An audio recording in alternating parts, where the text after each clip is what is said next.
Salut à tous, bienvenue dans ce podcast. Alors, je vais traiter du sujet suivant, comment conserver sa masse musculaire pendant une période où on va être un peu moins actif, rester chez soi sur une longue période, partir en vacances, ne pas avoir accès vraiment à une activité physique régulière comme celle que vous aviez auparavant. Alors, pour commencer déjà, il faut vraiment arrêter d'avoir peur de ce genre de période que vous pouvez vivre en tant que sportif, notamment en tant que pratiquant de musculation. Pourquoi? Parce que on a tendance à se dire, voilà, j'arrête la musculation, je vais perdre ma masse musculaire. Donc concrètement, je perds du muscle. Alors déjà, il faut savoir que quand vous allez en salle, les résultats, vous ne les avez pas tout de suite. Parce que construire du muscle, ça veut dire multiplier un nombre de cellules ou faire grossir le nombre de cellules musculaires que vous possédez déjà. Et donc, pour qu'il y ait un résultat visuel, ça prend énormément de temps puisque à l'échelle de la cellule, une cellule c'est très petit. Donc c'est un travail de longue haleine et quand vous allez donc obtenir ces résultats, vous allez tout de suite avoir peur de les perdre, ne serait-ce qu'en ratant une séance, 2 séances ou une semaine de musculation. Alors souvent on entend ça, hein, je vais arrêter une semaine, je vais tout perdre, etc. Et souvent ce qui se passe, c'est on mélange tout.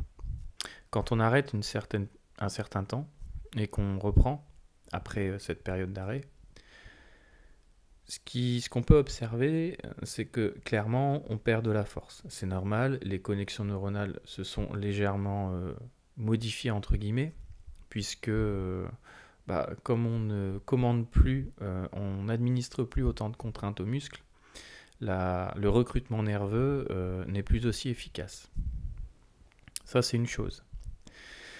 Ensuite, lié à ce recrutement nerveux-là, on observe donc comment dire, une légère diminution, une légère perte en termes de programme moteur. C'est-à-dire que quand vous allez, admettons, refaire un squat ou un développé couché ou autre, après une période d'arrêt, vous avez l'impression de moins bien faire le mouvement qu'avant. Vous perdez vos repères, vous êtes moins équilibré.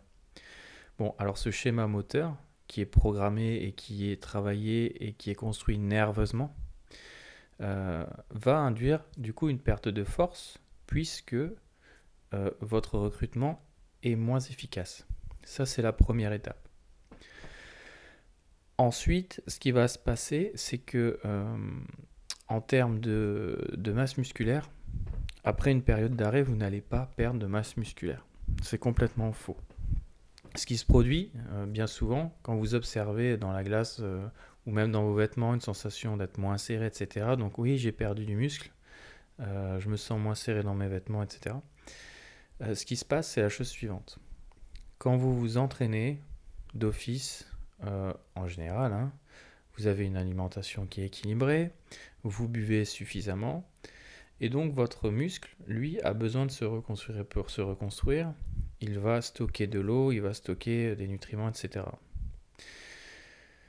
Enfin, des micronutriments.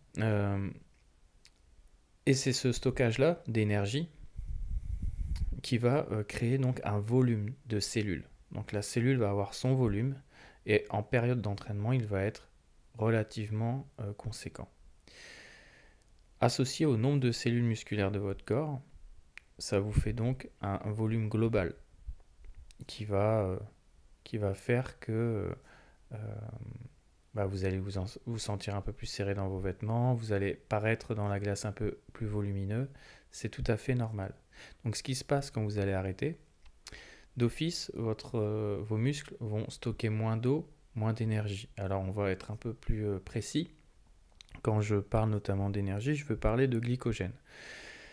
Quand vous êtes sur une période d'entraînement, vos cellules musculaires ont besoin de cette énergie-là, donc il va stocker le glucose de vos aliments au final, qui est transformé en glucose et qui va devenir du glycogène dans vos muscles et dans le foie. Sauf que le glycogène, pour être stocké, 1 gramme de glycogène est stocké avec 3 grammes d'eau. D'accord? Donc quand vous avez ça, vous avez donc une augmentation de votre volume musculaire. Suite à une période d'arrêt, comme vous sollicitez moins votre masse musculaire, elle va avoir tendance à amoindrir ses stocks de glycogène et donc ses stocks d'eau. Donc vous perdez en volume, mais vous ne perdez pas en masse musculaire. La perte de masse musculaire est réelle lorsque vous êtes sur une période d'arrêt total. Exemple, fracture du bras, fracture de la jambe, immobilisation totale, et là, en quelques semaines, vous perdez de la masse musculaire. En revanche, là où vous pouvez également perdre de la masse musculaire, c'est si vous passez du tout au tout, c'est-à-dire pratiquer la musculation très régulièrement avec une alimentation irréprochable, puis passer sur 2, 3 à 4 mois sans plus faire de musculation, en mangeant n'importe quoi. Là, effectivement, comme votre masse musculaire va être complètement moins bien, enfin, je n'utilise pas les bons mots, mais va avoir une sollicitation moindre, mais nettement moindre, vous avez de fortes probabilités de perdre de la masse musculaire sur les zones qui ne seront pas sollicitées. Exemple, vous arrêtez la musculation et vous faites du vélo tous les jours, la masse musculaire acquise sur les jambes ne bougera pas. En revanche, si vous ne sollicitez pas le haut de votre corps à la hauteur de ce que vous le sollicitiez avant, effectivement, vous risquez de perdre de la masse musculaire sur le haut du corps. Maintenant, quand vous êtes sur une période donc d'arrêt ou de diminution d'activité, ce qu'il faut faire pour conserver votre masse musculaire, c'est de la solliciter de manière intensive régulièrement. C'est-à-dire que si vous ne faites qu'une ou 2 séances de sport sur la semaine, il va falloir la contraindre mécaniquement. C'est-à-dire que vous allez devoir soit utiliser des charges lourdes, si vous en avez, soit avec les charges dont vous disposez, aller à l'échec pour que votre corps ait quand même, entre guillemets, un souvenir de l'intensité à laquelle vous lui aviez appris à travailler. Ça, c'est super important. Donc, et ça a été démontré, la tension mécanique est super importante pour conserver justement la masse musculaire. D'où les activités de sprint qui sont très intéressantes. Et c'est ce qu'on conseille également aux personnes plus âgées. Ce sont certainement pas les activités d'endurance, mais les activités d'explosivité. C'est l'explosivité qui va faire que vous allez conserver cette masse musculaire-là. Pourquoi ? Parce que dans vos muscles, vous avez un ratio qui diffère entre les groupes musculaires, entre les fibres rapides et les fibres lentes. Les fibres lentes sont les fibres que vous sollicitez sur les activités d'endurance et les fibres rapides sur les activités d'explosivité et de force notamment. Quand vous ne contraignez plus justement ces fibres-là suffisamment fortement, elles vont avoir tendance à diminuer. Donc votre masse musculaire, dans ces cas-là, va diminuer, puisque vous ne les sollicitez plus. Ce qui est tout à fait logique. Voilà, donc n'hésitez pas, quand vous êtes sur une période d'activité moindre, même si vous changez totalement d'activité, transformez-la pour y trouver des moments de puissance, d'explosivité, et allier les deux, endurance et explosivité. Exemple, je vais faire un tour à vélo plutôt que d'être en allure promenade. De temps en temps, je mets du braquet et j'écrase les pédales, j'écrase fort. Il faut que ce soit dur, comme si je faisais de la presse par exemple, ou du squat. Il faut que ce soit dur sous les pieds. Et là, vous allez aller chercher des fibres musculaires qui sont sollicitées notamment quand vous avez une activité de force à la musculation. Donc ça, c'est super important. De même, par exemple à la natation, plutôt que de nager cool, faites-vous des sprints, alternez. Nagez 400 mètres et ensuite faites des sprints de 25 mètres, de 50 mètres. C'est aussi une solution. Et quand vous faites des circuits training, par exemple à la maison, pareil, allez chercher l'échec. Mettez-vous vraiment dans le rouge. Et parce que quand vous êtes sur des charges plus légères mais que vous allez à l'échec, ça a été prouvé aussi, le comparatif charge lourde et charge légère, si vous utilisez des charges légères, allez à l'échec. Parce qu'en allant à l'échec, au bout d'un moment, vous aurez recruté un maximum de fibres musculaires.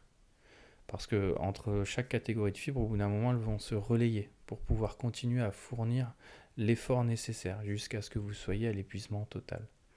Donc ça, c'est intéressant. Voilà.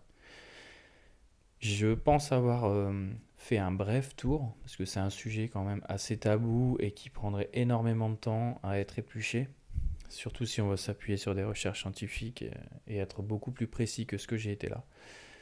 Mais sachez donc, retenez bien ça, vous ne perdrez pas de masse musculaire tant que vous aurez une activité physique peut-être moindre, mais régulière avec une intensité élevée. Voilà. Contraignez, c'est bien ça le mot qu'il faut retenir.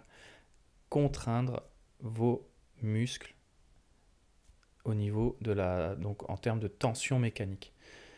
Apportez des contraintes mécaniques à vos muscles pour pouvoir les conserver. Même si vous avez une impression de perte de volume, c'est pas un souci. Quand vous allez reprendre votre activité de musculation, tout va revenir à la normale, pardon. Voilà. Donc j'espère qu'à travers ce podcast, vous aurez été rassuré et que vous adopterez une posture différente. Donc n'ayez plus peur. Et puis je vous dis à la prochaine. Et si vous avez des questions, n'hésitez pas, contactez-moi via YouTube, Instagram, Facebook ou mon mail tfitcoaching@gmail.com. Je serai très heureux de pouvoir répondre à vos questions. Je vous souhaite une excellente journée ou soirée et je vous dis à bientôt. Salut!